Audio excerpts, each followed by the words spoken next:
दोस्तों, ऐसा अक्सर कहा जाता है कि आज हम जो भी फल भोग रहे हैं वह हमारे पूर्व जन्म के कर्म के ही कारण है। लेकिन दोस्तों, यह बात पूर्णतः सत्य नहीं है। इसका मतलब यह है कि इसमें कुछ तो सच है। अक्सर समाज में ऐसी धारणाएं प्रचलित हो जाती है और इस धारणा के चलते हिंदू धर्म को भाग्यवादियों का धर्म मान लिया जाता है। दोस्तों, इस धारणा के चलते यह भी मान लिया जाता है कि फिर तो हमें कोई कर्म करना ही नहीं चाहिए, जब सब कुछ पूर्व जन्म से ही तय और निश्चित है तो। लेकिन दोस्तों, ऐसी धारणा का प्रचलन समाज में इसलिए होता है क्योंकि अधिकांश लोग कर्म के सिद्धांत को पूर्णतः समझते नहीं हैं। दोस्तों, धर्म शास्त्र और नीति शास्त्रों में कहा गया है कि कर्म के बगैर गति नहीं। सनातन धर्म भाग्यवादियों का धर्म नहीं है। कर्म से ही भाग्य का जन्म होता है। वेद, उपनिषद और भगवत गीता तीनों ही कर्म को कर्तव्य मानते हुए इसके महत्व को बताते हैं। यही पुरुषार्थ है। श्रेष्ठ और निरंतर कर्म किए जाने या सही दिशा में सक्रिय बने रहने से ही पुरुषार्थ फलित होता है। वेदों में कहा गया है फ्रेंड्स कि समय तुमको बदले,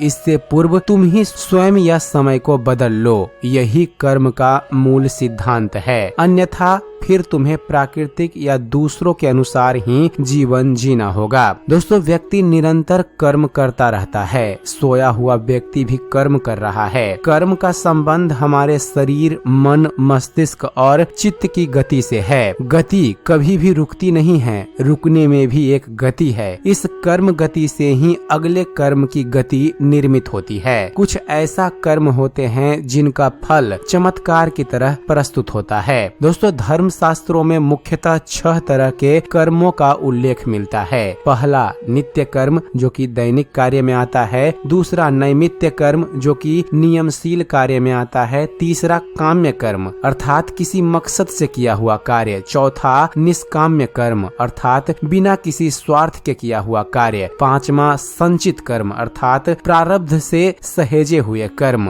और छठा है निषिद्ध कर्म, अर्थात नहीं करने योग्य कर्म। दोस्तों, वर्तमान में जो भी कर्म किया जाता है वही क्रियामान कर्म कहा जाता है। अक्सर लोग प्रारब्ध कर्म की बुराई करते हुए कहते हैं कि यह तो हिंदू धर्म की भाग्यवादी और अकर्मण्यता की विचारधारा से उपजा विचार है। यह लोगों को निकम्मा बनाता है। इसके जवाब में फ्रेंड्स पहले यह जान लेते हैं कि प्रारब्ध कर्म क्या है। हम जो भी कर रहे हैं, जैसे सोचना, देखना, सुनना, समझना, रोना, हंसना और अन्य कर्म करना, उनमें से कुछ हमारी आदतें बनकर संचित होने लगते हैं। संचित अर्थात संग्रहित, संग्रहित अर्थात स्टोर। वह कर्म जो स्टोर हो रहे हैं फ्रेंड्स, वह संचित कर्म कहे जाते हैं। बार बार एक ही कर्म या कार्य करने से वह कर्म या कार्य स्टोर हो जाता है। मरने के समय इस स्टोर कर्म का कुछ भाग हमारे साथ अगले जन्म में भी चला जाता है। वही भाग प्रारब्ध कहलाता है। जैसे किसी व्यक्ति की पिछले जन्म में एक टांग टूटी थी और उसने यदि अपने पिछले जीवन का लगभग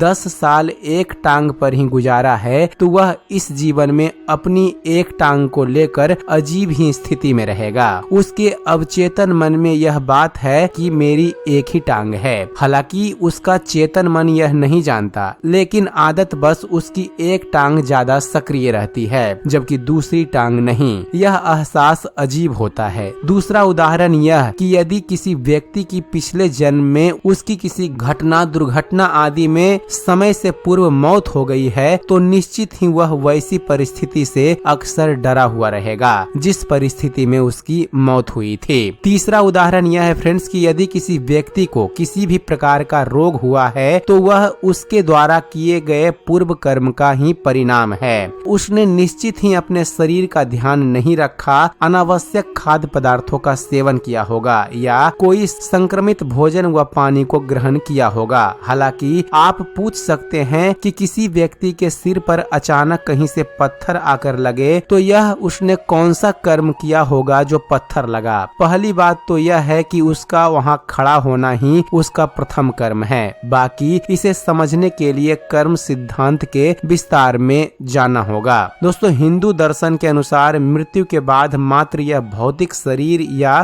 देह ही नष्ट होती है, जबकि सूक्ष्म शरीर जन्म जन्मांतरों तक आत्मा के साथ संयुक्त रहता है। यह सूक्ष्म शरीर ही जन्म जन्मांतरों के शुभ अशुभ संस्कारों का वाहक या संग्राहक होता है।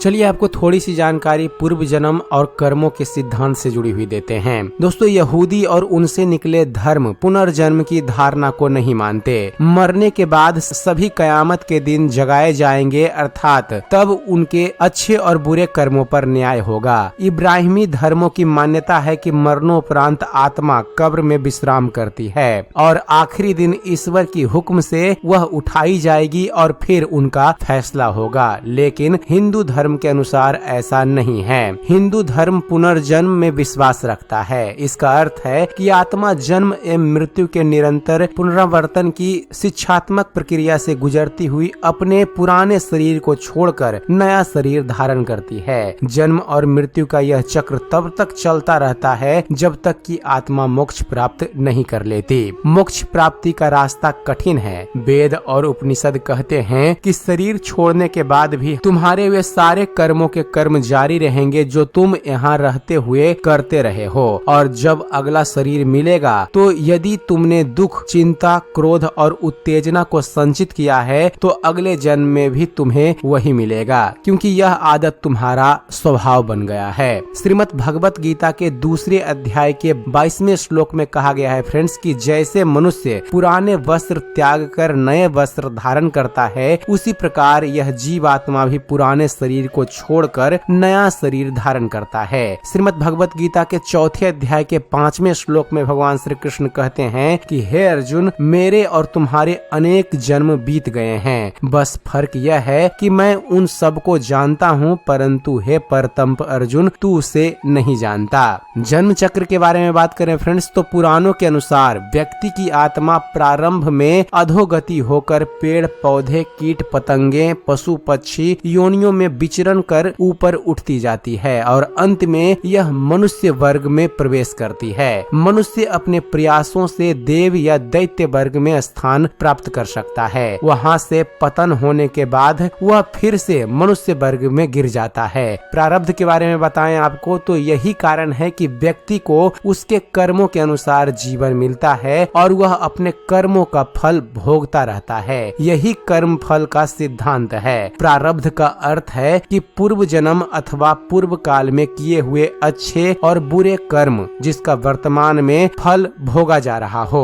विशेषतः इसके दो मुख्य भेद हैं। पहला संचित प्रारब्ध जो पूर्व जन्मों के कर्मों के फल स्वरूप होता है, और दूसरा है क्रियामान प्रारब्ध जो इस जन्म में किए हुए कर्मों के फल स्वरूप होता है। इसके अलावा अनिच्छा प्रारब्ध, परेच्छा प्रारब्ध और स्वेच्छा प्रारब्ध नाम के 3 गौण भेद भी हैं। प्रारब्ध कर्मों के परिणाम को ही कुछ लोग भाग्य और किस्मत का नाम दे देते हैं। पूर्व जन्म और कर्मों के सिद्धांत को समझना यहाँ पर जरूरी है। और चलिए अब आपको बतलाते हैं कि संस्कार क्या होते हैं। तो दोस्तों, संस्कार अर्थात हमने जो भी अच्छे और बुरे कर्म किए हैं वे सभी और हमारी आदतें, ये संस्कार मनुष्य के पूर्व जन्मों से ही नहीं आते, अपितु माता पिता के संस्कार भी रज और वीर्य के माध्यम से उसमें अर्थात सूक्ष्म शरीर में प्रविष्ट होते हैं, जिससे मनुष्य का व्यक्तित्व इन दोनों से ही प्रभावित होता है। बालक के गर्भ धारण की परिस्थितियां भी इन पर प्रभाव डालती है। ये कर्म संस्कार ही प्रत्येक जन्म में संग्रहित अर्थात एकत्र होते चले जाते हैं, जिससे कर्म अर्थात अच्छे बुरे दोनों का एक विशाल भंडार बनता जाता है। इसे ही संचित कर्म कहते हैं। इन संचित कर्मों का कुछ भाग एक जीवन में भोगने के लिए उपस्थित रहता है और यही जीवन प्रेरणा का कार्य करता है। अच्छे बुरे संस्कार होने के कारण मनुष्य अपने जीवन में प्रेरणा का कार्य करता है। अच्छे बुरे संस्कार होने के कारण मनुष्य अपने जीवन में अच्छे बुरे कर्म करता है। फिर इन कर्मों से अच्छे बुरे नए संस्कार बनते रहते हैं तथा इन संस्कारों की एक अंतहीन श्रृंखला बनती चली जाती है, जिससे मनुष्य के व्यक्तित्व का निर्माण होता है। दोस्तों, दरअसल इन संचित कर्मों में से एक छोटा हिस्सा हमें हमें नए जन्म में भोगने के लिए मिल जाता है। इसे प्रारब्ध कहते हैं। यह प्रारब्ध कर्म ही नए होने वाले जन्म की योनि व उसमें मिलने वाले भोग को निर्धारित करते हैं। फिर इस जन्म में किए गए कर्म, जिनको क्रियामान कहा जाता है, वह भी संचित संस्कारों में जाकर जमा होते रहते हैं। दोस्तों, जिस तरह से चोर को मदद करने में जुर्म में साथी को भी सजा होती है, ठीक उसी तरह काम्य कर्म और संचित कर्म में हमें अपनों के किए हुए कार्य का भी फल भोगना पड़ता है। और इसलिए कहा जाता है कि अच्छे लोगों का साथ करो ताकि कर्म की किताब साफ रहे। जिस बालक को बचपन से ही अच्छे संस्कार मिले हैं, उसका कर्म भी अच्छा ही होगा और फिर उसके संचित कर्म भी अच्छे ही होंगे। अगले जन्म में उसे अच्छा प्रारब्ध ही मिलेगा। तो दोस्तों, यह थी एक छोटी सी जानकारी हमारे धर्म पुराणों के अनुसार कि व्यक्ति का प्रारब्ध क्या है और यह कैसे निर्धारित होता है। उम्मीद करते हैं फ्रेंड्स, आप सभी को हमारा ये वीडियो पसंद आया होगा। वीडियो पसंद आया हो तो वीडियो को लाइक और शेयर करना मत भूलिएगा। और दोस्तों, ऐसे ही ज्ञानवर्धक वीडियो देखते रहने के लिए आप हमारे इस चैनल ज्ञान मंथन को सब्सक्राइब जरूर कीजिएगा। आप हमारे इस चैनल को सब्सक्राइब कीजिए और देखते रहिए, जानते रहिए। धन्यवाद। जय हिंद।